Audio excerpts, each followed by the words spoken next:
my dad went through the civil rights movement. So did my mom. And, one thing he said, because he dealt with it when he was in the DEA, and he Yeah. said, I have so many ways I can react to this. But if I just keep putting out and I'm there for them and I do my job and I'm that guy that they can rely on, when the bullets start flying and I show up, eventually they're going to realize that, they're really directing that energy at the wrong guy. And that eventually did happen, Yeah. in multiple different ways. I mean, there was plenty of times in firefights, man, that like, when it came to those, I was a fucking wizard, man. It did the, rounds and shit. They didn't bother me. IEDs, fuck that.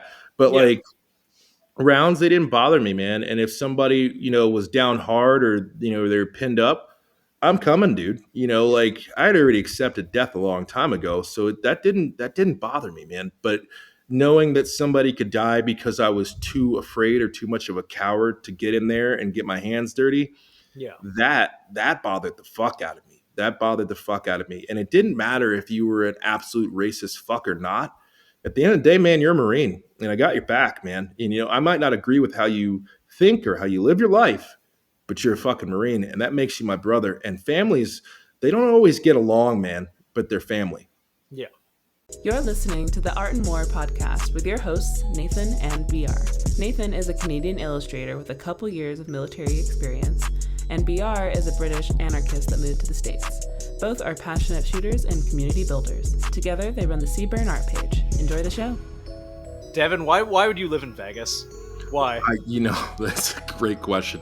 So when I got out of the Marine Corps, I lived in Murfreesboro, Tennessee, and a tornado came through and picked up our neighbor's house and put it in our backyard. And my Fucking what? family was like, yeah, dude, tornadoes wreck the hell out of Murfreesboro all the time. And my parents were like, yeah, no. And I was like, you know what? That's cool. I'm rolling with you guys. At the time, um, I was in the military, so I couldn't really make a lot of friends when I was out there, because my parents had moved there after I went in, and like I had nothing but like the super ridiculously skinny jean wearing friends and stuff. It was like the music college was there. And when Yeah. they're like, "Do you want to stay here or go?" and I like looked at the friends, I was like, "They're cool, but I gotta go, man. I can't do it." So I was like, let's go west, man." Yeah. Where did you live before all this? I have Before, no idea where. Like my grasp of the United States is basically like New York is on the right side, and Idaho is on the left side, and everything else is just kind of like my grasp on American geography, even though I live here now, is almost mm, non-existent. um, my the places I lived is kind of weird. So my parents were feds, so we got transferred about every 2 years. Started out in San Diego, and then bounced all the way around. I was in Delaware, Virginia, Pennsylvania, New Jersey, Michigan, Holy shit! Ohio, Tennessee, North Carolina, Kentucky, Tennessee. Or, well, I said Tennessee already. Um, did I forget anything? I'm pretty sure I forgot a few. Yeah, I definitely forgot a few, but yeah, there was a lot. So So, just I mean, kind I of went everywhere. everywhere. Yeah, I went to 3 different high schools before I graduated. Yeah. Holy shit. Well, today we have Devin Jones. Devin with a J. He's a talented media guy. You're a Marsoc Raider, weren't you? I was not actually. So I was actually in Marsoc when I started out my career. I was in a trailer platoon. So that actually does not exist anymore. Yeah. I went through SOI and got selected to go into Marsoc as my first unit. So it was an interesting path through the Marine Corps. I basically got to train with everybody, do all that stuff. And then when it came time for us to do all those deployments, that's around the time that Fox Company got in trouble with all that stuff overseas, and they completely revamped the entire battalion structure. I actually am unfamiliar with that controversy. Oh, it was something that went down in Afghanistan. I think it all got handled and taken care of later on down the road. But yeah, it was a big thing. And I mean, there's only so many people that were able to stay. At the time that I was there, I was a private. I was young when I was there, and basically they flushed everybody out. It wasn't really anybody's choice. I mean, it was basically like if you're not a 21 at the time, they're putting you somewhere. So I know about one or two people that got to stay and got grandfathered up, but I mean, unfortunately, I was not one of those guys. Yeah, which may have been a good thing, all things considered. All things considered, potentially, you never know. I mean, history is what it is. So, I mean, I'm alive, and you know, maybe things would have been different if I'd stayed. Who knows? Yeah. How old were you when you joined the Marines? I joined when I was 17. Jesus. Yeah, my So dad yeah, signed me you up were and a everything. lifer. What, Mm. I know you said your parents were both feds. I assume there was some push to join the military. Um, Not yes and no. My mom knew it was coming. My dad kind of knew it was coming. They really wanted me to go to college and everything, and I was gonna try it, and I gave a little dabble, and I got really shit faced at this one party. And The I way was a it big goes. kid. Yeah, I was a big kid, and I played football and everything. And I remember calling my dad that night, and I was like, "Yeah, man, guess what I drank today?" He's like, "What's that?" I was like, "Jungle juice. You ever had that?" He's like, "You're going to the military, man." I'm like, "All right, cool." So I was like, "All right, man. Fair enough." Because I knew it was coming. He knew it was coming. I mean, and it wasn't gonna work out. So not at the time, at least. Yeah. So what did that process look like for you? Just I know you're kind of closer to my age now, so this was peak GWAT. Yeah. Well, I went to boot camp, went to SY. Like I said, I did the Recon indoc, and I actually failed the Recon indoc. I blacked out in the pool, and Fucking what? yeah, I blacked out Okay, hard, there's a man. lot of jokes that I can make, and I'm going to make none of them. I mean, I'll tell you what, man. The fastest people in the pool are always the black guys, man. No one will beat us to the bottom. So, but yeah, man. I don't know. I was in there, and I'm actually a very good swimmer, but I think I just overestimated my capabilities that day. But Yeah. I saw the writing on the wall in SOI. Some of those dudes I was cool with, some of them I wasn't, and I joined because I wanted to go force recon. Ironically enough, I wanted to be SEALs, but my dad didn't think I was good enough of a swimmer. Which if I had taken that indoc, I would have found out real quick that it may need a little bit of work. I got cocky because I passed swim qual, but that indoc got me. But they pulled me out. They slapped these noodles on the side of the pool, Yeah. and if you're ready to come out, you just grab a noodle. And I was like, nah, I ain't grabbing that fucking noodle.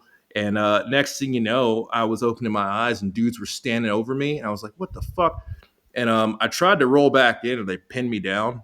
And this top master sergeant, for those that don't know what a top is, but he's like, well, why the fuck didn't you just come to the side of the pool? And I was like, well, I literally want to be here or I don't want to like be in the Marine Corps. So, I mean, and at the time being young, I'm like, well, is there an option?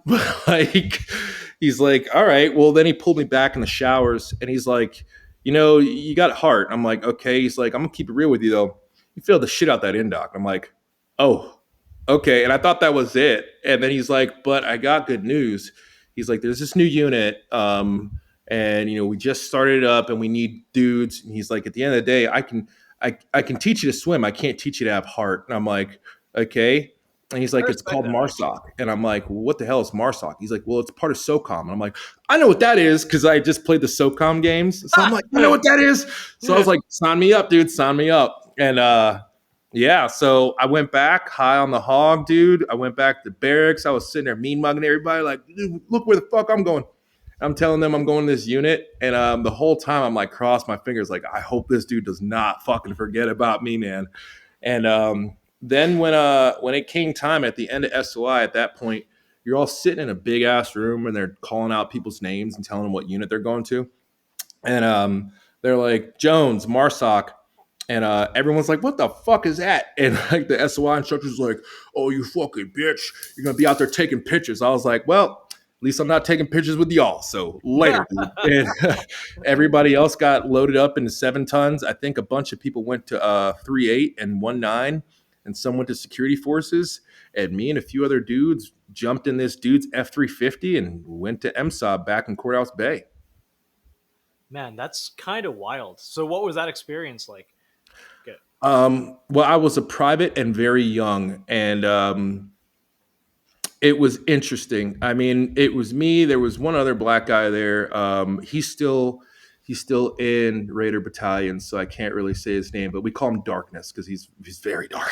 But he's Islander dude. There was about four of us there. There weren't many of us, and the next person above us in rank was like a staff sergeant. So I mean, it was just different. It was first name basis. We didn't really get fucked with. We were called the Little Brothers and the seasoned operators at the time. Because you got to remember, at that time there were no seasoned MARSOC operators. The MOS Raider wasn't there. Yeah. CSO wasn't there. ITC wasn't there. That started in '09. I was there Yeah. in '06. So like none of that shit was there yet. And really, at the time, what it was supposed to be was supposed to be a ladder. So you'd start out in trailer platoon, and they'd train you up, and you'd eventually transition into a Dasser platoon, and then you'd get your operator status and everything else. And like I said earlier, around that time when there was time for me to be getting that status is when everything kind of changed. And it's not about fairness, it's about where things are. The only people that stuck around were at schools at the time, so it was more indicative for them to keep them there. And it was like pin schools, schools that, like, once you go through it, you can't put them in a Victor unit. So I mean, my slot for jump school and ARS, not even BRC, that's ARS, is it's no longer a schoolhouse, but my slots were like coming up.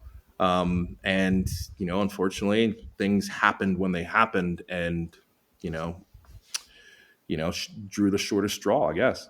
Yeah. But how long did you deploy as with Marsoc?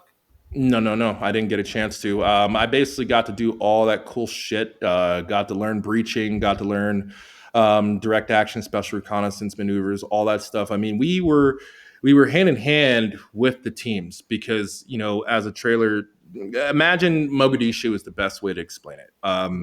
When CAG dudes are inside on objective, you're outside fighting dudes back and making sure the cordon and exfil routes are basically good to go. And if something compromises the team, guess who's going in? It's the senior dudes from the trailer pack that are rolling in. So you had to be trained up just as much as they were. So you were trained up with all their infill methods, all their exfil methods. Basically what they knew is what you knew. The only difference is, like I said, it was a step process. They're not going to have a private in one of those teams, but it was basically a progression thing. So Yeah. I think that's really friggin' cool. it I'm was, man. excited It's as to just your it's story. unfortunate that it went down the way it did. Originally, the companies were kind of designed, um, modeled kind of after how CAG runs things. I mean, it's ironic. I remember seeing, dudes from different units, walking through the halls and stuff out in Second MSOB. I mean, you don't know who they are, but you know that they're not in camis, and they're saying shit, and dudes are doing it. So you're like, okay, well, you're not from here, because like at the time the Marine Corps still had its like grubby little hands in that shit. So like, I mean, at that time you didn't really see dudes rolling around in civvies doing whatnot. It was still very much mid swing GWAT where you got dudes with a pussy patch haircut and shit, running shit. So That brings me back. The mid 2000s, mid 2010s kind of. the landing strip haircuts that no one fucking liked, but you No knew that one when you likes. You saw don't really one, you're see gonna them get as sued much out. anymore. Good, thank God. Thank God you don't. I Yeah. mean, the shit looked stupid back then. So I mean, I was like, but I mean, it all served its purpose, man. I don't even know what the companies are like now. I'm Yeah. so far removed from it. I tried to stay, and I got some friends. Mainly, honestly, most of the people I still talk to from the core are from MSOB or Recon community, one of those communities. I rarely talk. I have Victor unit friends, not a lot. Um, it it was hard to connect with them, to be honest. It was really hard, especially starting out where most people try to finish.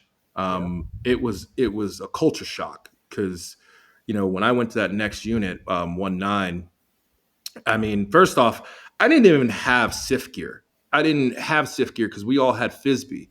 So I roll up and I've got like a Mitch helmet and all this dope ass shit.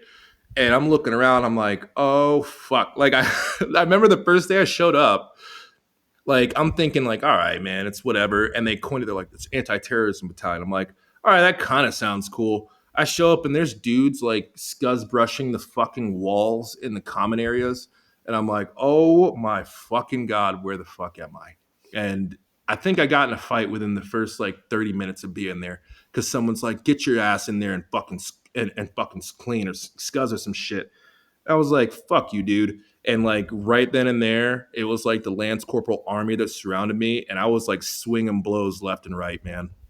Holy shit.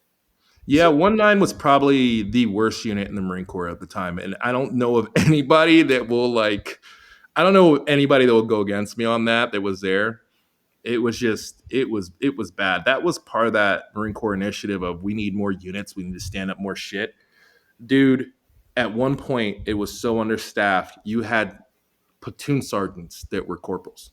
what the fuck? I shit you not, dude. It was insane. It was insane, man.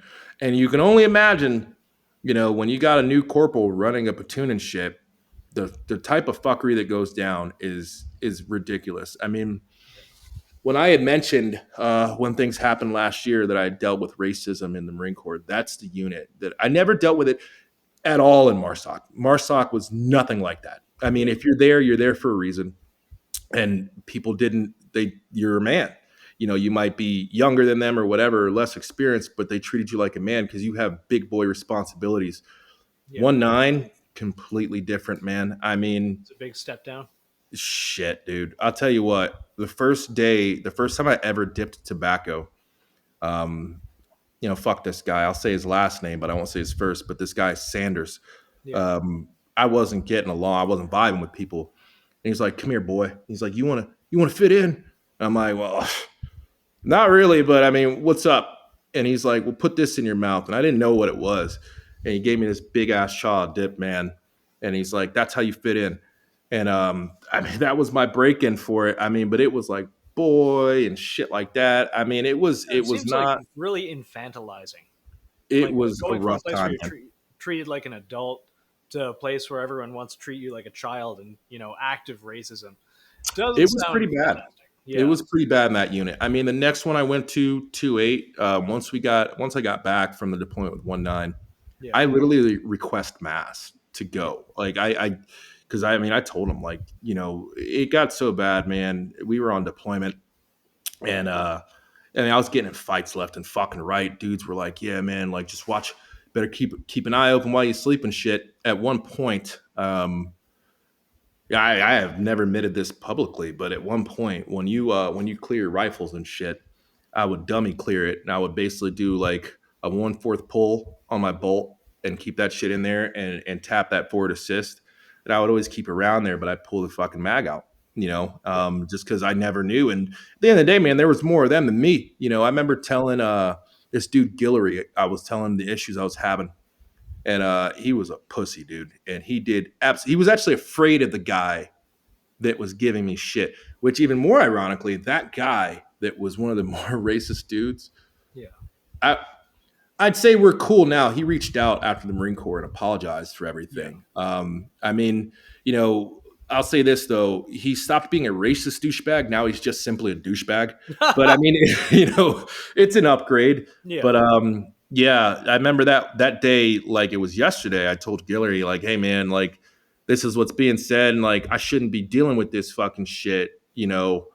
And he didn't do anything, but this guy, Staff Sergeant Dupree, was there, and he heard it, and he was like down to throw hands. And that unfortunately was the last day Dupree was alive, because right after he finished having my back, we were all standing in front of the company office, and a random round, I think they said it was from a wedding or something, miles away, out of nowhere, you heard this loud pop, and it just hit him in the top of the head, and he collapsed right in front of us. I mean, it was me, Fuck.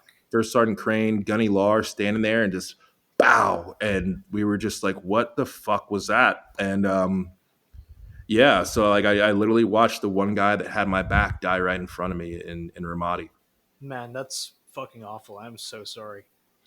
It's part of the job, man. I mean, I think my rude awakening to things and reality of war was like just the weirdest way, like, and even in my next deployment, it's just Schimmel, almost the same thing. Like we were in a fob, he was eating MRE, and a firefight broke out, a mile away or so, and it was me and Gonzalez standing there talking. He's sitting on his cot, and a round came through the back of his head, and he's eating a cheese ravioli MRE. I remember it because I remember thinking like, how did you spit up that much ravioli? And it wasn't ravioli; it was brain matter that it came through his mouth because the round, cleared a hole through the back of his head through his mouth.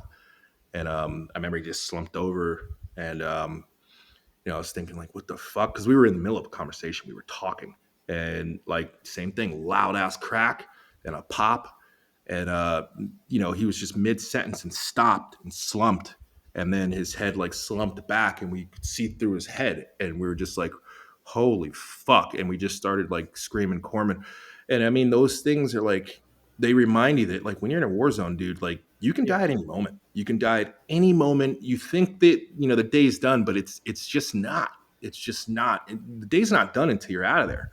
yeah, So at no point was I able to forget where I was and what I was doing. yeah. I am so sorry. That is harrowing. Um, how many deployments did you do with the Marines? I did two. I did two. Yeah, one with the bad unit and one with the slightly better unit. Yeah, yeah. It was something, man. I mean, it was what it was, man. Like I wanted to do more, but when I got to 1-9, they had like I said, man, that unit didn't like me too much, man. And I got 3 NJPs within the first 2 months of being there. The first one was riding a motorcycle without base registration, and that motorcycle never went on base. Just, Yeah, they were out to get me. I had this staff sergeant, which, I'm good at keeping names down low, but fuck this guy too, Garcia. And fuck you, Garcia. yeah, dude, if you knew, man, I called him Patches. He had fucked up hair and shit. But I mean, that dude admitted to me at one point, like he had like gang affiliations, beforehand. Every brother that ended up in that platoon, he destroyed their career, and he just Captain Gilbert for some reason liked me enough. And I remember my third NJP, he's like, dude, I can't keep saving you. In my head, I'm like, how the fuck you saving me, bro? Like I've been a private 3 times at this point. And he's like, I know you're a good dude. Like everyone that's worked with you says you're a great guy. And at the time, I didn't know you could speak out. But I had gotten 3 NJPs. It was the bike. It was failure to buy the safety rule. We had 9 mils we had checked out of the armory, and dudes were just fucking around empty. Obviously, we're just sitting there, and they're pointing them at each other and just like pulling the trigger and shit. They're empty, whatever. And the I know second a I dude that got zapped in Kandahar Air Base, doing that, just fucking around, and one of them was loaded. Yeah, I mean, and that I don't remember the time. I remember hearing about that. I don't remember the time that happened. I think that might have happened after that. But Yeah, everybody else was having fun, and the one time I decided to do it, every dude there, and it's crazy, man, because like I remember that NJP, I walked in there, and I remember it was Stevens, Price, it was a few other dudes. I remember like looking at them; they're all at parade rest in there, and I'm thinking to myself, you guys like literally just fucking stabbed me in the back for no reason. No reason whatsoever, without provocation. You guys did this. And they just carried on their day like nothing happened. And I'm thinking, like, these are the people I'm supposed to deploy with. These are the people that I'm supposed to go down range with. And at every step of the way, you guys try to fuck me over. And I don't get it. I have no idea why, but you guys are just doing your damnedest to fuck me. Um, and I don't know if it was because of where I came from or what, but when it came time to reenlist, I wanted to, but they offered me some shitty reenlistment, and I just figured, at this point, I'm well seasoned into the pool. I got my fins. I'm a fucking shark. I had spent 2 years in MSOB. doing nothing but kicks and stuff in the water with dudes that were from like Det 1. So like I wasn't worried about buds at that point, but it just life just didn't really go down that way when I got out. Yeah. Hey, how's it going, guys? BR here with a quick word about our newest endeavor. Thank you so much to everyone who's been supporting PP.TF. For those of you who don't know, that is our brand new brand. We're doing shirts, stickers, hoodies, and caps. And you guys have blown us away with your support so far, and we are super excited to be sending those out to you once this pre-order ends and we get all that stuff made. Before that ends on the 21st of March, if you haven't yet checked out pptaskforce.com, be sure to do so. Link is in the description of every episode we're putting out right now. Once again, thank you guys for your support. Now let's get back to the show. What's up, everyone? BR here with a quick message from our new sponsor, Cloud Defensive. We've been huge fans of Cloud Defensive lights for quite some time. If you've been with us from the start, you've probably heard us mention Chad Defensive a number of times. Personally, I own the full-size Rain models, 1.0, 2.0, and their all-new 3.0. Every rifle needs a sling, an optic, and a light, and Cloud Defensive is consistently my choice for rifle lights. Cloud Defensive lights' durability, brightness, and top-notch design features make them a no-brainer in my rifle setups every single time. Whether you need a rifle light like the Rain, an EDC option like the MCH or Chicro Admin, or are looking forward to the EPL for handguns coming this year in 2025, Cloud Defensive has you covered. We're excited to partner with them, and as a listener, you can get 10% off site-wide using the code ARTANDWAR10. That's ARTANDWAR10. Every purchase with our code directly supports the show. Check them out via the link in the show notes or through our Seaburn Art link tree in our bio. Thanks for listening, now let's get back to the show. Well, one thing that I've noticed, we've been talking for a while, kind of on and off for the last couple of years. You have a very strong sense of self, and I appreciate that. It's one of my favorite, things about, people I talk to. It's one of my favorite character traits, I guess, for lack of a better term. It's still there. it's But there's a certain personality type that really doesn't fucking like that.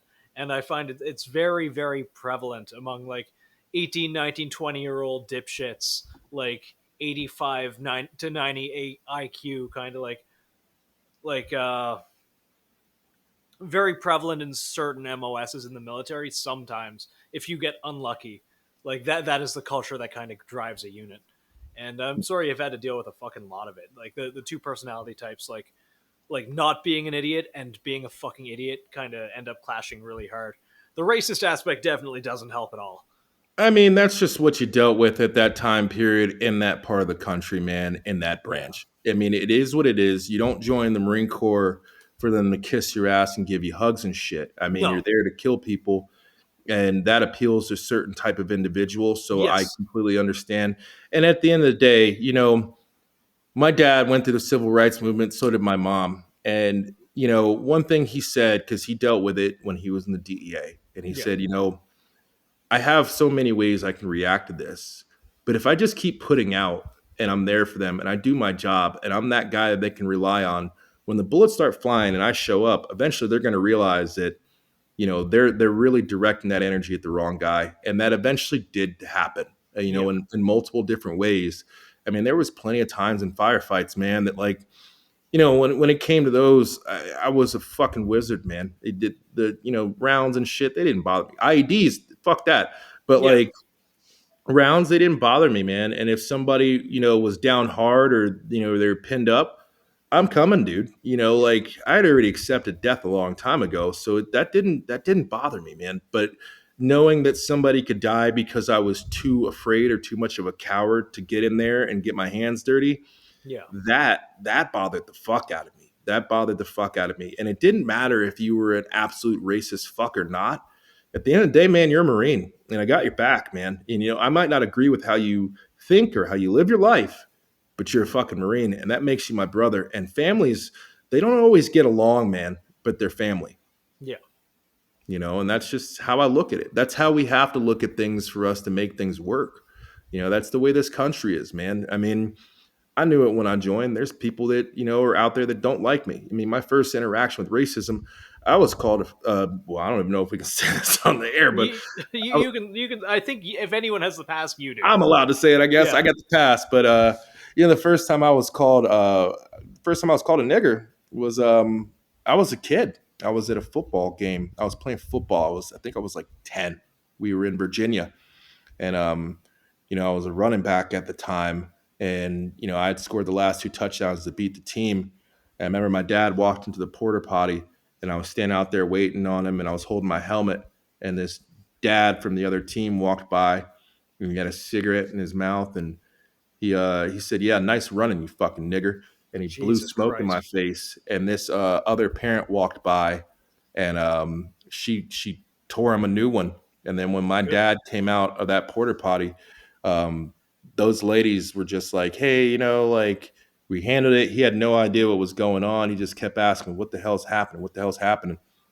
And they walked us to the car, and then they told him, and his face just turned red, man. And I dealt with it. Like, I Yeah. mean, I was called a nigger by my gym teacher in Michigan. And like I knew the shit existed. It's Yeah. not like I dealt with it all the time, but it existed. And keep in mind, being in a family that did that line of work, we weren't low income. We were definitely up there. So there just wasn't a lot of black people where I was. Like, I mean, living in like Warrington or Fairfax or Troy, Michigan, and Allentown, PA, stuff like that. Yeah. You're one of very few, and the ones that people are used to are on BET and shit like that. And kind of hard to tell them that, yeah, like, I know you're used to seeing that, but my dad actually graduated from UCSD and then got his master's and shit from Harvard. So like, they're not used to that at the time. It doesn't make it right, but I guess I understand it. The only way to combat things is to grow understanding, and I choose to do that rather than the other thing, because if I understand it, or at least try, at least that's a way to kind of fight it and combat it, I guess. Yeah. So I don't know. That still pisses me off, though. It's this is stupid, and I don't mean to diminish your experience when I talk about mine. But I think the first time I experienced racism is like an Asian guy that kind of looks like a white guy. Um, God, I think I was like 17, and a homeless guy asks me, "Hey, can I have some change?" And a guy comes up behind me, gets between us, and says, "I wouldn't take a fucking nickel from an Oriental." So I followed him home. I, Mm. I thought I was being hard. I was probably just being creepy. Um, but Just standing outside of his window while he's eating dinner with his family. yeah, like he saw me after a bit, and it was a long time ago. So I like pulled out my Nokia and started taking pictures of him. I was only doing it to intimidate him. I'm pretty sure I just deleted them afterwards. And when he like finally saw me and came over to confront me, I said, "I'm coming for you later, fucko," and just like walked home.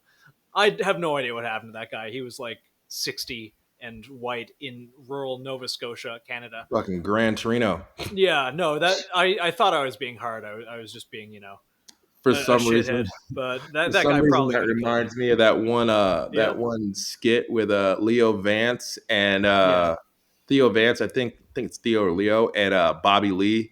He yeah. was like, "All right, we're just gonna play. Pretend you're my dad." And he's like, "Okay, Bobby."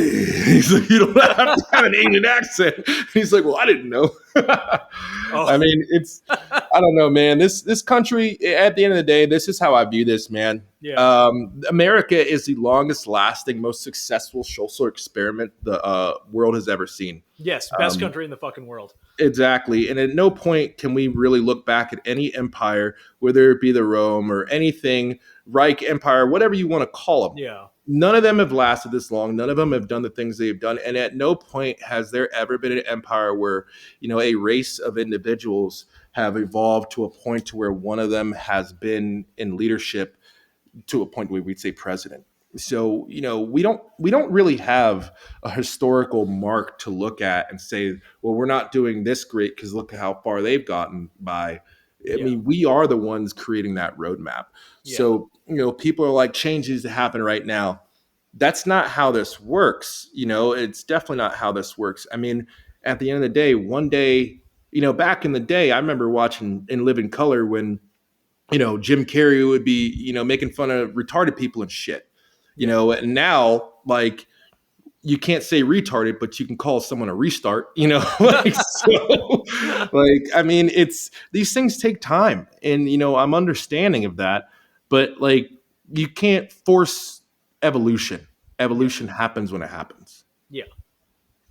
I think trying to force change kind of usually puts it backwards. If It'll there's a push definitely and make it pull. harder. Yeah. There always is, and the Overton window is constantly moving in either direction for like what is acceptable. But Hmm. oh god, I just remembered this. This is unrelated, but I find this so fucking funny.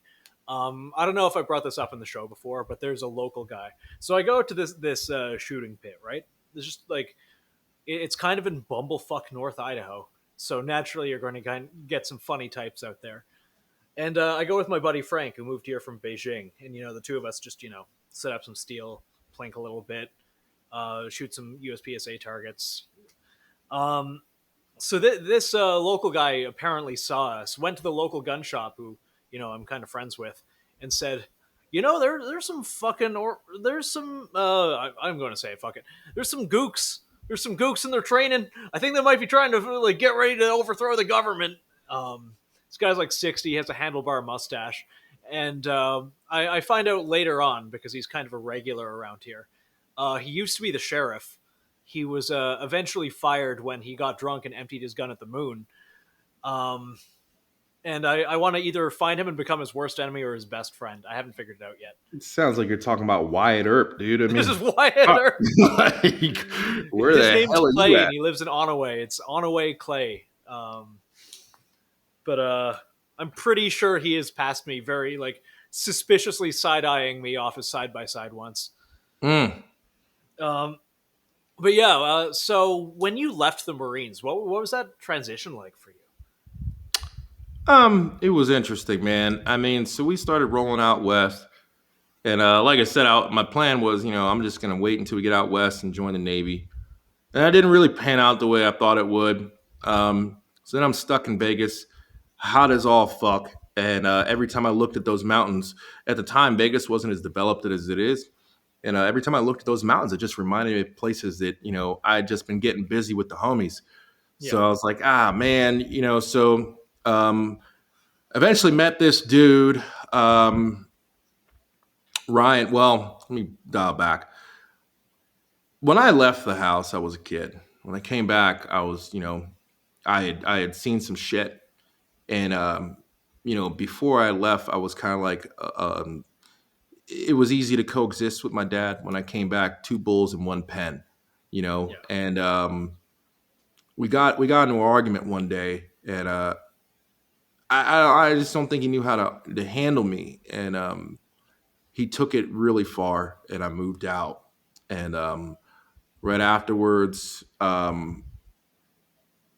had met this dude, and he taught me how to DJ and everything else, and it was great. But I was still kind of trying to recover from the Marine Corps. That last deployment, I was with this girl that had kind of destroyed me financially, wrecked my car, and all sorts of shit. I'm And sorry.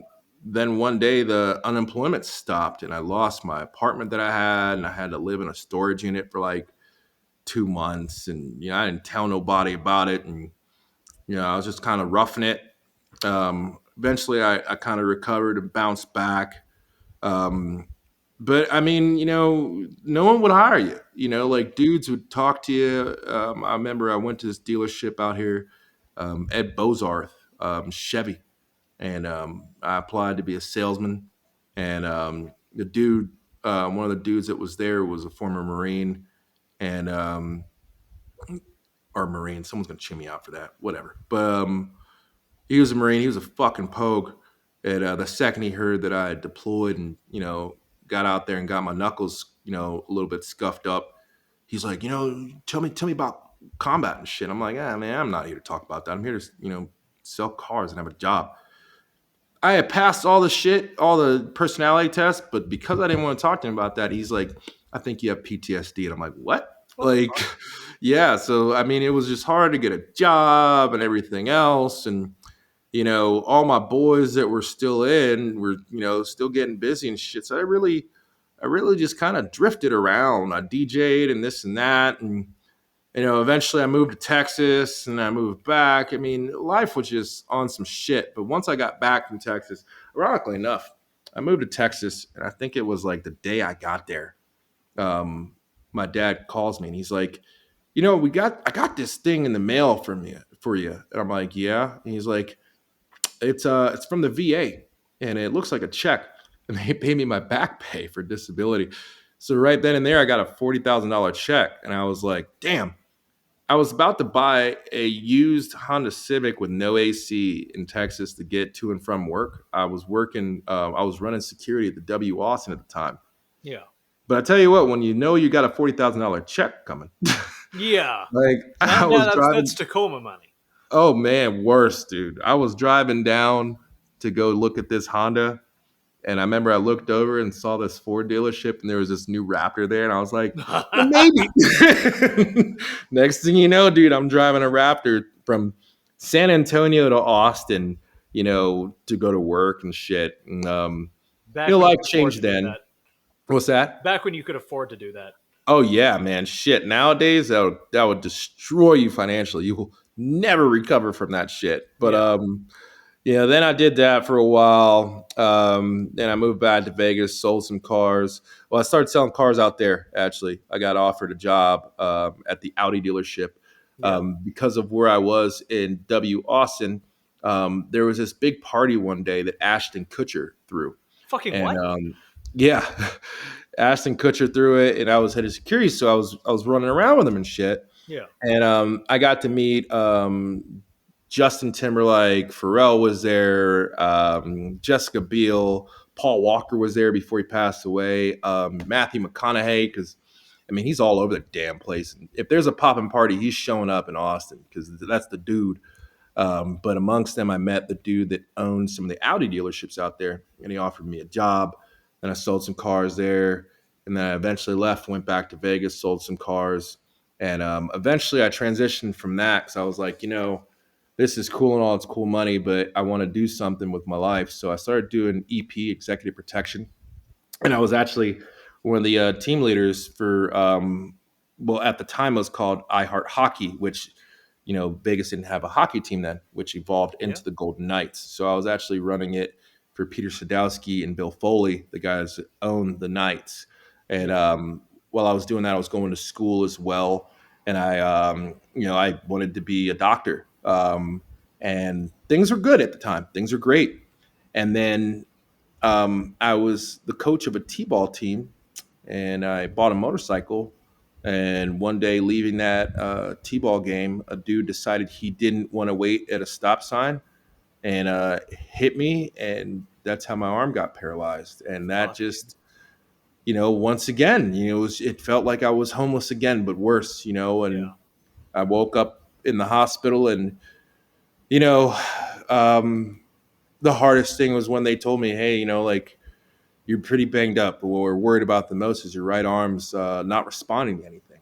And I had such a bad TBI, I didn't know who or what I was and what was going on, but I knew my arm didn't work, and it took a while. And I was in the hospital for 60 days, I think.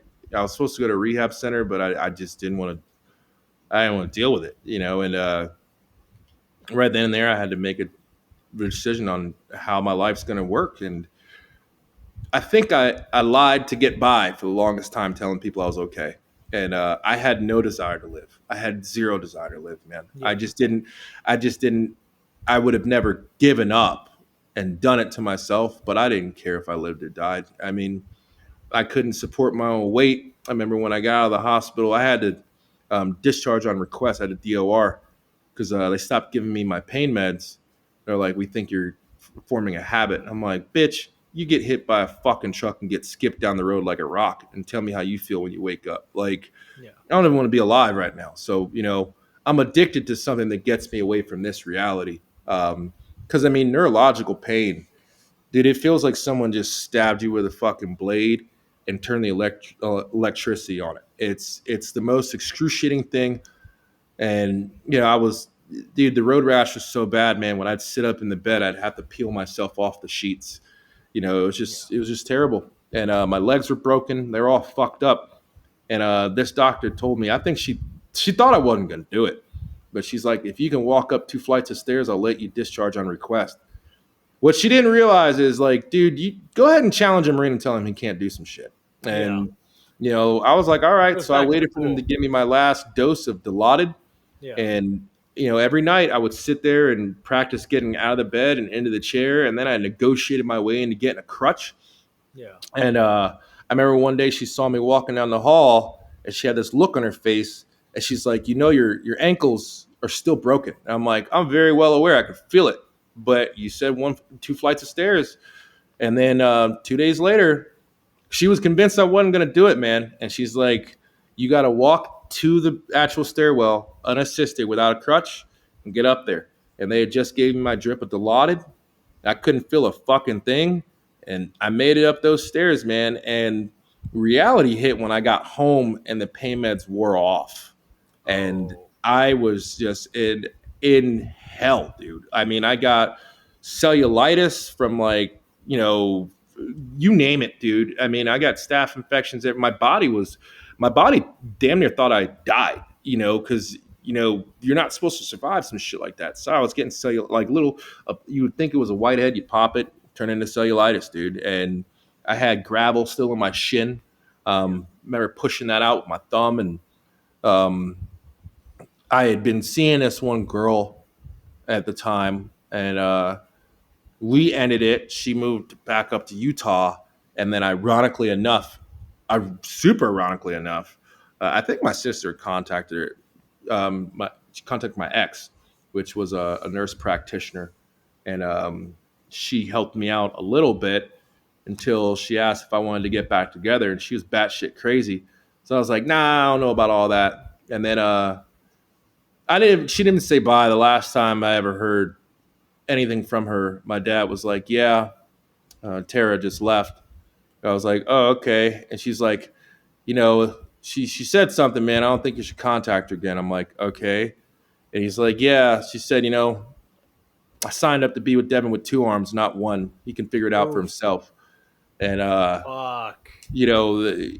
people think people are good out there, and I'm not saying she's bad. I don't know what her deal was. It is what it is. But the things I've Good to be heard and cool. had told to me since getting hurt, I didn't want to leave the house for a while, man. Like I said, I don't know if I really cared if I lived or died at the time. Like Yeah. I just knew that at the end of the day, I'm gonna keep swimming, even if I'm ready to give up. I'm just gonna keep moving, and either I make it to dry land or I drown. But I'm not just gonna fucking throw my hands up and sink. Yeah. So somehow I made it to dry land, and now I'm at a mountaintop or something like that. But like I'm here, and I try to keep away from doing the whole, well, I'm here so you guys can make it thing, but I try my best to help veterans that are in a place in their head and just remind them that, like, hey man, if you're in an indoc, you're, in a selection course, just, it hurts, but just close your eyes and just keep rucking, dude.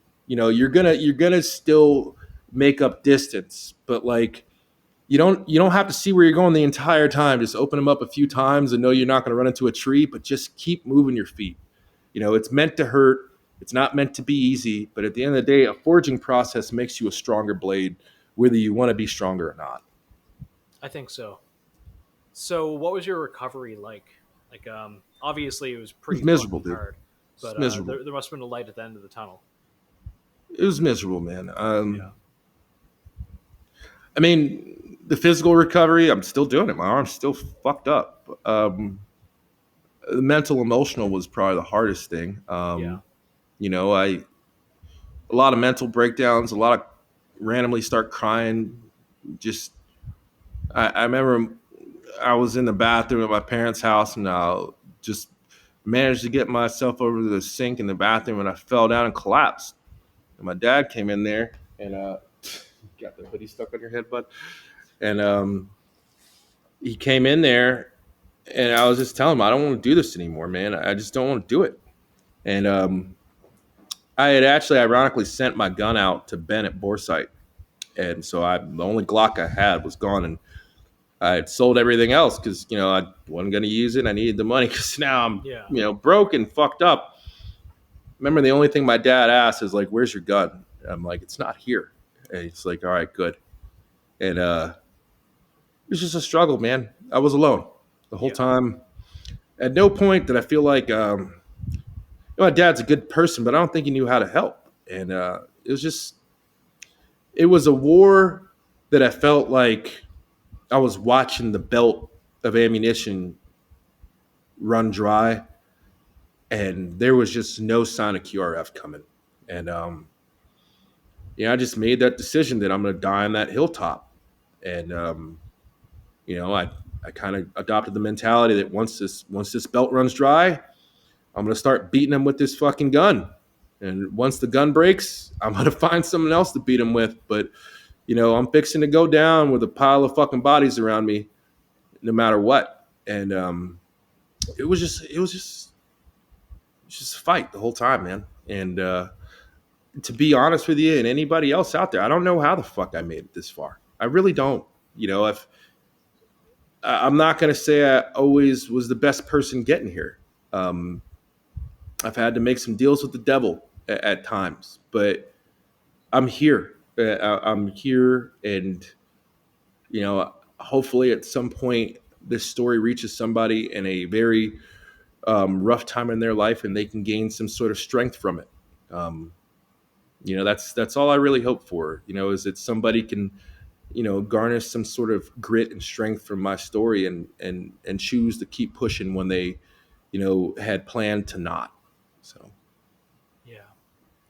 I really appreciate you coming on and talking about it. 'Cause that's it's got to be hard, and I'm sorry for kind of rehashing all of this.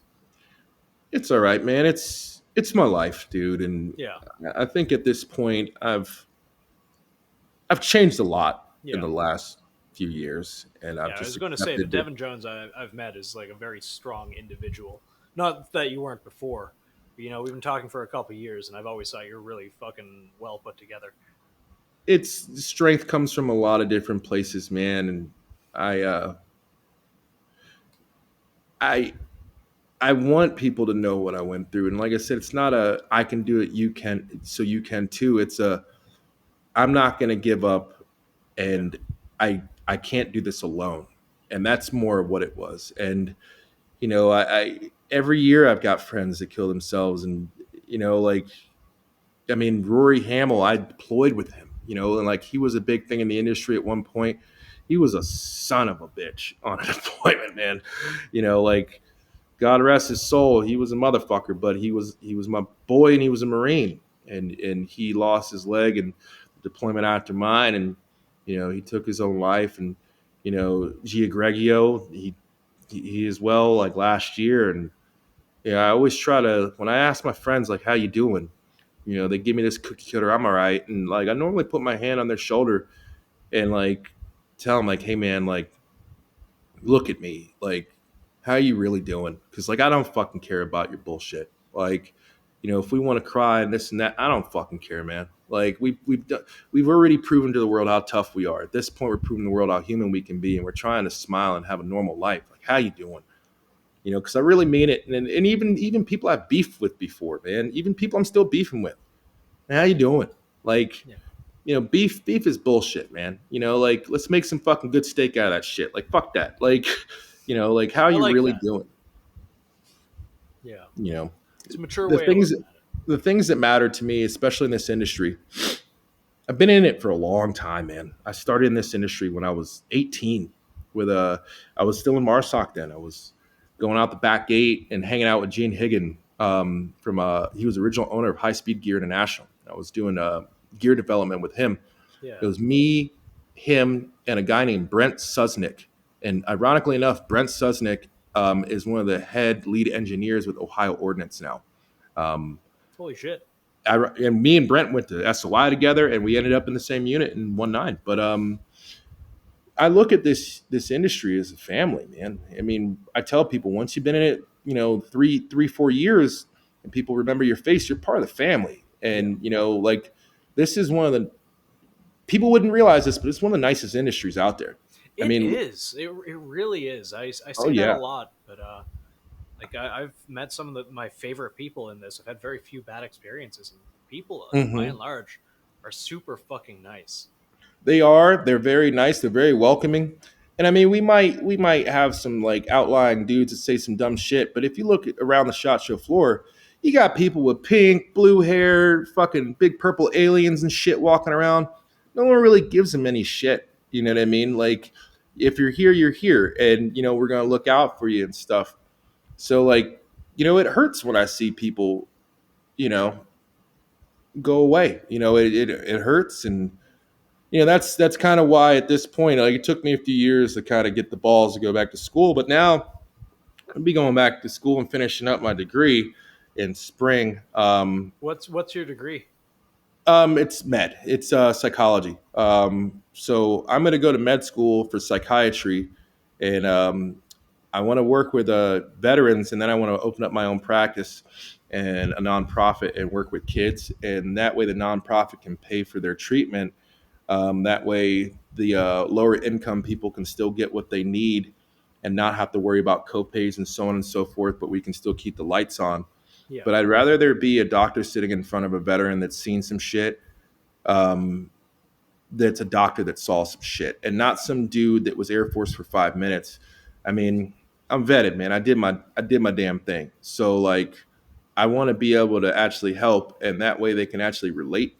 yeah, Um, because I mean, every time I had to see a psych, it's just some fucking Nimrod, and it's just like, dude, what the fuck do you know about what I went through? Like, what the fuck do you know about like crawling through a fucking flooded field and seeing rounds impact like a centimeter from your fucking face? Like, but I do, and I want to be that person for a veteran that they're like, this guy changed my life. Because there's not a lot of Marines, especially in the O3 category, that end up being doctors or anything really big like that. Normally, people just automatically transition out into going into law enforcement or contracting. I really want to help, and it would be nice to be able to help some of them either be like an NP or a PA, and then hire them, and then just start offices and give them a life to where we can start creating a after your service type of transitional gate, yeah, so that people can have the life that they deserve and have purpose versus not, because that's really the main reason where a lot of people end up giving up, is because they feel like they have zero purpose. Like, and I get that, like, it's fun running around larping and shit, but what does that mean to me? It yeah, means nothing. It means nothing. Like, I mean, half the time these companies that have sponsored me and tell me to go post this and that, man, they damn near got to threaten my life. Like, I'm like, it's cool, but like, it doesn't mean anything to me. Like, I'm not even big on trying to make people consume products that doesn't make sense. yeah, So I want to do something that actually means something. I mean, at the end of the day, man, like, the only thing I have control over at this point in my life is the size of the footprint I leave behind. And I want that to be such a permanent footprint that it's fossilized and people remember me, because no matter what, I never gave up. I never rang a bell, and I never gave up. And it's the same reason I blacked out in that pool, man. I'm going to go until my last breath, and that's just who I am. You know, you never call me a coward. You'll never call me a fucking quitter, man. You might call me an asshole, but like, you'll never call me a coward or a quitter, because I'm not. yeah. I like that. I want to talk to you about how you got into doing Devin Jones media. I like how did that transition kind of happen? Because there's so So much. Yeah, that's it. That's a funny story. So when I got hit by that truck, I was eventually I was vocal about it, and there were two companies that stepped up and helped me out. One of the guys that's in that one of the companies is no longer there. Jeremy, he was with BNT, and um, but Jeremy with BNT helped me out, and Knights Armament helped me out, and I was pretty close with Knights. yeah. Like Reed I Knight, had what's that? like Reed Knight, and Yeah, Trey, man, he's so Jack nice. over there. Yeah, I was close with Kevin Bolin when he used to be there. yeah, Tom, all those guys. That Knights is they are family. They're blood family to me at this Yeah. point. I've known them since I met them at the Marine Expo East way back in the day. Um, Ironically enough, here's a random piece of, I guess we'd say weapons manipulation history.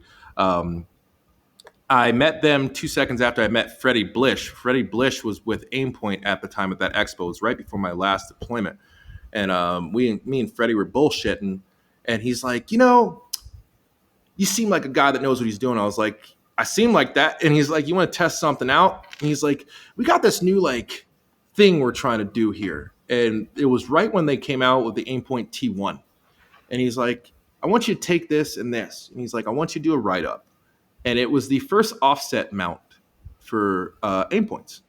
And I deployed with that, and I ran that, and I gave them the after actions and a review on it. Unfortunately, that shit snapped on deployment. I was jumping. Well, I was running, and I had to jump a canal, and I hit the side of that canal wall, and that shit snapped. I found it like 2 weeks later. Ironically enough, we got pinned down in a firefight right there, and I was like, I remember this place. I grabbed it. Funny enough, the reason why I was running that day, I was getting chased by a fucking bull. I was point man. Yeah, I was point What man is on your that life, patrol, dude. It was the funniest shit on the planet, man. I was point man, and it was early morning. I remember we broke through this long grass, and I saw this thing. I was like, "The fuck is that, man?"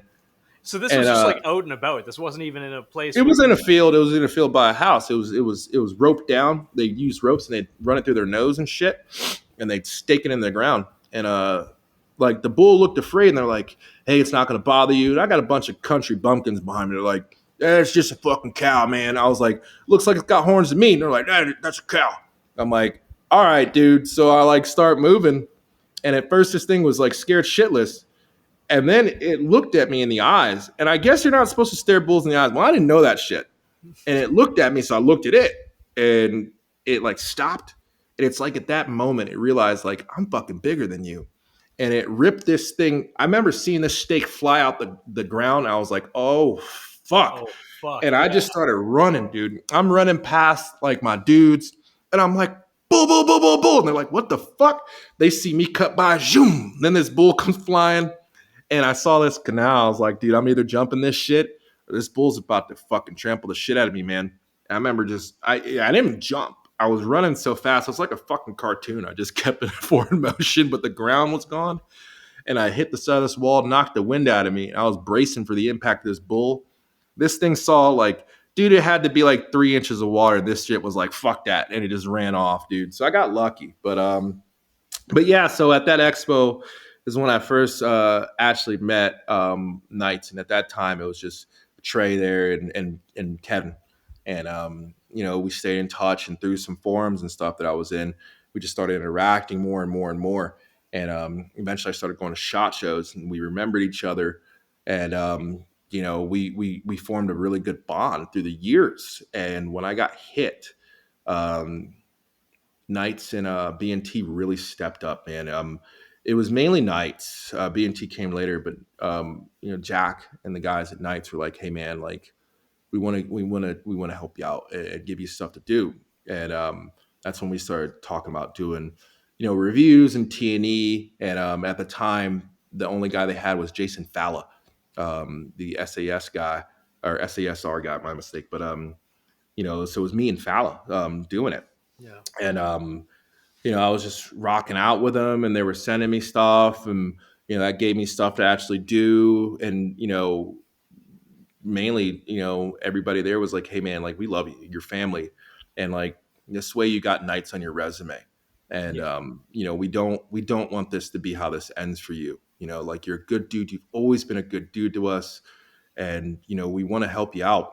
And that's why, like, whenever somebody used to say something negative about anybody at Knights, man, like I was ready to throw hands, man, because like they really had no reason to back me up. They had no reason to come to my rescue like that, but they did. And to this day, man, they are they have always had my back, man. And that's what I try to tell people is like, you guys just don't know how good of people they are.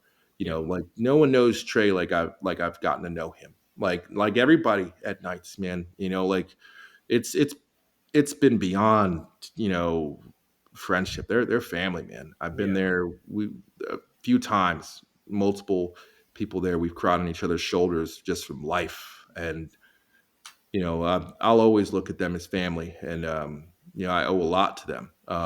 The reason BNT happened, I remember I called them one day um, just to ask them about a TP9, and in the middle of the call, I just had a mental breakdown, and I was talking to Jeremy. He was sales at the time, and he's like, "You're right." And I told him what was going on in my life, and he's like, "Are you serious?" I'm like, "Dude, I don't even know if I want to live anymore, man." And I was about to get off the phone. He's like, "Please don't." I hung the phone up, and he called me back on his cell phone, and he's like, "Hey, man, like this this isn't how this day goes for you," and he helped me out, and so that's why I tell people, man, BNT and Knights, it goes beyond the pro. They just happen to be the most high quality shit out there, Yeah. but they also have the most high quality individuals there.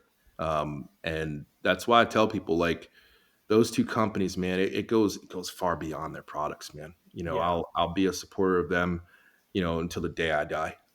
You know, it's funny you bring that up. Like 3 4 months ago, I had no thoughts towards Knights, either good or bad. It's like they make guns. I've shot some of their guns. They seem good. Like I just didn't think about it. Since then, consistently, like from us meeting and getting to talk to Reed Knight and like finding out what kind of a person he was, and like consistent stories from people we know, I've come to the conclusion that Knight's Armament is like some of the best people. They are They're just amazing, man. so weirdly genuine, and it's kind of like when it rains it pours. Like I heard one thing and then experienced one thing, and now it's like consistently again and again and again people are echoing the same kind of thing. I don't think it's coincidence. So we like Knight's Armament on this show. Oh yeah, man. Knights. I mean, when I say that they are outstanding people, I mean everyone from, you know, Big Dad Reed down to, you know, even the newest of people there. Like, they're just great people. I mean, you know, Ryan, Patrick, Ash, Jack, Tom. I mean, dude, you name it, man. The list goes on of great people there. Yeah, Um, I mean, I'll sign my name on that any day of the week. yeah, They're great people, man. B and T, they're good people too. Like, they've transitioned a lot of different people through there. But you know, Chris Mugit there. I mean, all the guys there. They're top tier individuals, man. They're yeah. top tier people, and that's why, you know, I never have an issue, you know, talking them up. Yeah.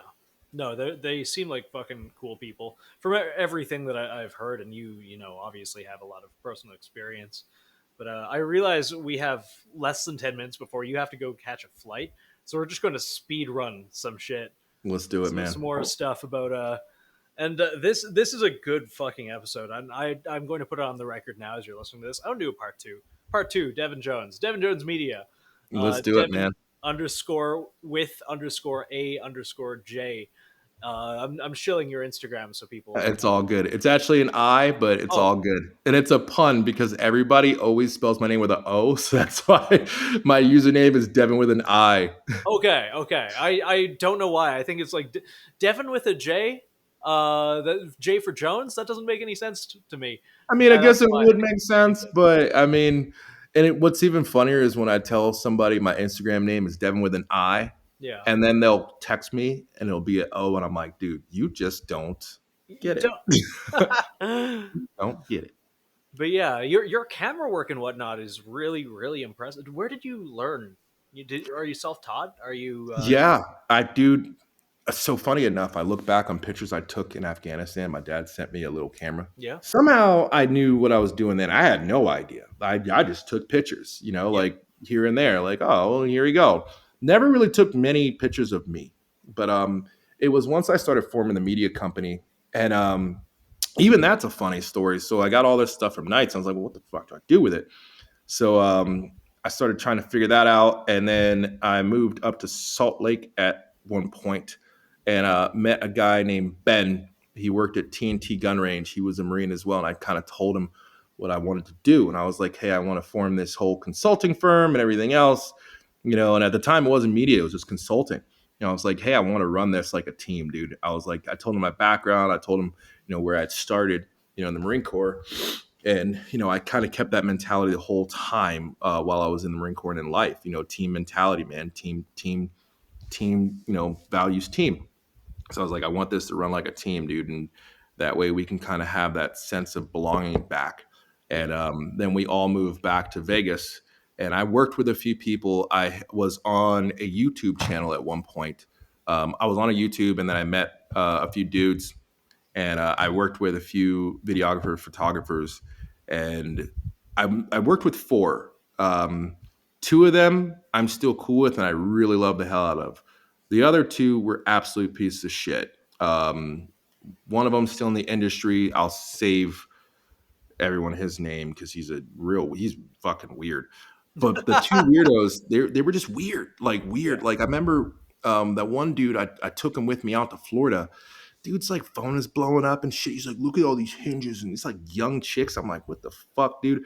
I just started getting a weird vibe. Like, and I was just like, is this what photographers and videographers are like? So then one day I'm talking to Ben. I'm like, dude, I wish you could just like watch what this Sean guy is doing. And then like, and Sean's not the guy I went to Florida with. So before Yeah. people try to figure that out, but like, I was like, just watch what he does with the video camera. And then I'm going to buy him and we can do it. And he's like, you realize I went to film school, right? I'm like, no, I didn't fucking know that. So he's like, well, I didn't say anything because the shit's expensive as hell. I'm like, dude, I got my settlement from like getting hit. How much can this possibly be? And then he told me, I'm like, holy shit, So then eventually I started buying this stuff. And one day I had it. So I was like, I might as well play with the stuff that I bought, because, at this point I had bought like $30,000 of shit.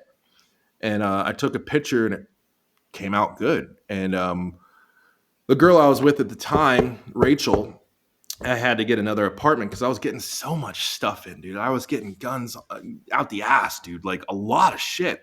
I was like, I just need more space. And the apartment complex I lived at was like a luxury one. And I started just taking pictures around there. And then I just got really good at it. And ironically enough, the guy that was that owned that apartment complex also owned a nightclub. And I used to DJ out here, so I had connections anyways. And he invited me to go shoot one night at the club. And it just ran from there. And I realized how much it made me happy making people smile, taking cool pictures. Yeah. And, I was doing it with one hand. There's no course to run a camera with one hand. No, not at all. Well, I just started learning how to do it. And I just had a good time with it. And, I just started using my vision. And I wanted to incorporate more art. And I've always told people I'm more of an artist, not a photographer. Because I look at it as art. Like anybody can just take a picture of a gun. Anybody can just take a picture of someone shooting. But can you do it in a way to where this picture says more than any video you've watched? Yeah. Can you take it in a way to where like you see like the water splashing from somebody's feet hitting the ground and chasings bouncing off the ground and stuff like that? So I just wanted to do things that kind of like invoke emotion. And it just kind of ran from there. And I just, even to this day when people are like, your stuff's so good, I'm like, what? Like, I mean, because I just never looked. I think my shit sucks, but like, people keep hitting me up to do it. So I'm like, all right, let's go, man. Let's go. Yeah. So, yeah. Well, I think like a good example, and this is kind of a throwback to the beginning of the episode, is remember what that I think he was a sergeant said to you was you can teach people to swim, but you can't really teach them to have heart. And Yeah. I think that kind of comes back to you can teach people how to use a camera, but you can't really teach them to have a good eye for it. No, you can't. Yeah, that just comes with that comes naturally. I mean, it was crazy. At one point, Ben was like, dude, I went to school and you just knocked this stuff out the park. And like I said, I was even like, yeah, I don't know, man. But ironically enough, somehow people really enjoyed it. So I mean, Yeah. here we are. I I'd mean, love to you do expand it more. some great stuff. Thank you, man. I appreciate that. I mean, I poured my heart into it. And, the last few years I haven't really been as active as I was before. Once my mom passed, it did a lot. I mean, it wasn't just my mom passing, my Jeep motor blew, my mom passed at the same time. I went through a breakup with that girl, Rachel, which was like, she was kind of the one that got away from me type deal. And Yeah. I had two friends commit suicide around the same time, and then one of my best friends moved, Yeah. and I When it rains, it pours, kind of thing. it really did, man. And once again, I ended up spiraling out, and that's actually why I took the big hiatus and moved. I moved to Sonoma, a place that I didn't know, a place that I couldn't own guns out there because it's California, Yeah. but I needed to take a step back. And Yeah. I had done a gig out there at wine country, just for some reason felt so peaceful. And my mom loved wine country, and her dream was to move up there. So, the whole drive up there, I had her ashes on the dashboard and showed her Golden Gate Bridge and everything else. And I just needed to reset, man. I lived in fear that if I hadn't left at that point, I was ready to make that decision at that point. It was just so bad, man. I was tired of crying myself to sleep. And there was the last few episodes that we recorded on QRC, where I was wearing sunglasses, and Ben had a rule: never wear sunglasses when recording, because of reflection and everything else. But I had to, because my eyes were bloodshot red because I wasn't sleeping, Yeah. or I was crying. I was just having breakdowns in between cuts. And I told him one day, I'm like, if I don't leave, I'm gonna be dead. I'm not gonna make it, man. And Yeah. he got it. He got it because he had been there for me through everything. And there was times I didn't even sleep or eat for days, and he knew my code to come into my place and just pop in and just be like, come here, man, I'm giving you a hug whether you want it or not. I owe Ben my life. I owe Ben my life, and I've never told him that. But Ben, I helped him get a job with SIG and everything else, and he moved out to New Hampshire. But I love that man, because like, had he not checked on me in those moments, I think he knew it too. He Yeah. knew I wasn't a quitter, but I had lost too much. My mom was my best friend, and then out of nowhere, she got diagnosed with a tumor on my birthday. And I was there in her last words and her last breaths, and it was just too much. It was too much. And I remember, the few days before that, when she was still cognitive, she had a frontal lobe brain tumor, so she just lost it a little bit. But she just made me promise I'd be okay. She just promised me it'll be okay. And then the next day, she was outside in the back porch. She said, "Man, it's a beautiful day out. Isn't that a beautiful sunset?" And she just kept repeating it. And I think that's when I accepted that, like, this is it. And that was the last day she could talk. And if I hadn't left then, I would have been dead. So, 'cause at that point, I was just like, what else can I lose, man? I mean, the girl I love is gone. Best friend moved, and two of my best friends just killed themselves, and my mom's dead. And lost custody of my kid when I was in the hospital from getting hit. So I'm like, what else can I lose, man? So had I not, it wasn't running away. It was running towards living, Yeah.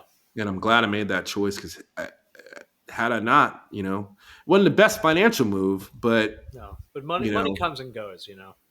it does, Yeah. it does, man. And It's not you as can't important as replace a you. life. So I made the right choice. So, Yeah. Yeah. And but yeah, man, that's how that went down. And so now I'm back at it. I'm trying to gain some more clients now for media. I came back and started doing some CrossFit athletes out here, which was pretty dope. And Yeah. I got back into fitness hardcore. And I'm just kind of rocking out until next year, and I'm going to go back to school and continue on, man. I mean, I got the roadmap set up, and my goal at this point in the next it's going to be a while before I've got that medical license. But I want to make sure that no one feels alone like I did. Yeah. Those moments were tough, and it's just by grace of God, certain people called or picked up or just barged their way into my house when they did. Yeah. But I think if nothing else, that shows they know you and they care. yeah, they know me and they care, because I tell you what, like, if I don't know you, I might be a little bit quiet, but if I know you, I won't shut the fuck up. But they know that when I got quiet, they knew something was up. Yeah. So, it is what it is. But yeah, that's the story of Devin with an I and how I came to be. Yes. Not Devin with a J. which I've Yeah. been calling it the It wrong does have thing. a ring to it, though. I think I've tagged you multiple times in the wrong. It's all good, man. It's all good. People are gonna look at it and be like, "Who the fuck?" Yeah, dude, I'm so bad at social media. It's all good, man. It's all good. I You still owe me that picture with me and Raider, by the way. I do. Bother me about that. I've been looking forward to actually, finishing. Sorry, as we're talking, Maple is climbing me very slowly. It's all I good, don't know man. if you can see. Yeah, I see a paw. Yeah. You got a paw? I'll show you a paw. Yeah, I saw Raider in the background. Just Yep, little Raider paw. Yeah. Raider is very, very well behaved. Maple is currently biting me. Oh man, Raider's the goat, bro. Raider's the goat. I love him. He's perfect. Maple, cut it out. Well, Yes. I got to get ready for this flight, but let's do a part 2. I would like that a lot. Yeah, let's do it, man. You gotta let me This know was if you a come great out to time. Idaho sometime. Namba's pretty far, but I'll make the trip. I don't give a shit. Man, I'll tell you what, dude. Being single, we'll see where I end up. I mean, Yeah. jeez, that's the one This place is thing. great. It's God's country. I love this place. Yeah, shit. Got a few other friends too. Mike Parks, he owns agency. He's up there too. Yeah, no, I love that dude. Yeah, We Mike's went cool dude, man. visited him when we were down when BR and Phil were down for this summer. Yeah, Yeah, Mike's a he's cool guy. one of my favorite people in this industry. He's a little baller, man. I like him. I like him a lot. He's Yeah, bougie. thanks for coming on, Devin. He's the big watch wearing type of guy. He's a witch? He's the big watch wearing type of guy. Is he? I did not know that. Oh yeah. But I mean, that's not. Hey, he looks good when he does it, bro. He looks good, Yeah. man. I was going to say, that's one of my hidden hobbies. I actually really like that shit. Collecting watches. Yeah, I used to be really into that shit. I still do it. Let's save that for part 2. We'll definitely talk more about that. Yes, I just got my first full Speedmaster. We'll talk about that one. It's going to be terrible listening, but I don't give a fuck. It's my show. It's all good. Thanks for coming on, Devin. And Of course. Thank you. Where And can we find you for anyone that wants to? you guys can find me on Instagram. My name is Devin DEVIN _with_AN_I, and the YouTube channel is QRC Media. Hell yes. Anyways, thanks, Devin. Well, I'm looking forward to the next one already. Let's do it, man. I can't wait.